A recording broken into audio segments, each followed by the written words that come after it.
Several years ago, my wife and I went to a country fair in New England. It was a beautiful fall day and a delightful old-time country fair. The center of attraction was the oxen pulling contest. Several teams of oxen with heavy wooden yokes were lined up to compete.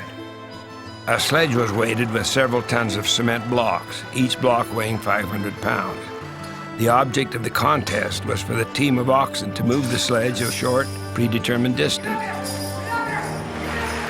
I noticed that some of the teams were larger and stronger and better matched in size and color than were others. There were beautiful teams of Holstein, red Durham Cross, and the familiar blue Durham oxen of the seasons past.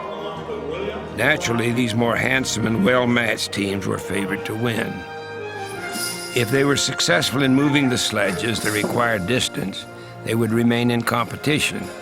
More weight was added each round until the teams were eliminated one by one. The teamster would position his animals carefully, pat them, chortle to them, whisper to them, and then at a goad and a loud command, they would slam forward against the yoke. Either the weight would move or the oxen were jerked to a halt. I was amazed and fascinated.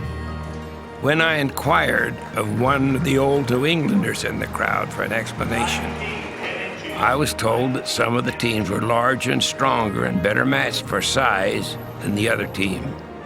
However, the smaller, less impressive oxen had better teamwork and coordination. They hit the yoke together. Both animals jerked forward at exactly the same time, and the united force moved the load. Some of the larger, well-matched oxen lagged a second or pushed a second too soon, something like a football player being offside, and the force was spent in a glancing blow. The yoke then was twisted, and the team jerked to one side, and the sledge hardly moved. If I were to moralize, I would begin in typical Book of Mormon language, and thus we see that size and strength are not enough. It takes teamwork as well,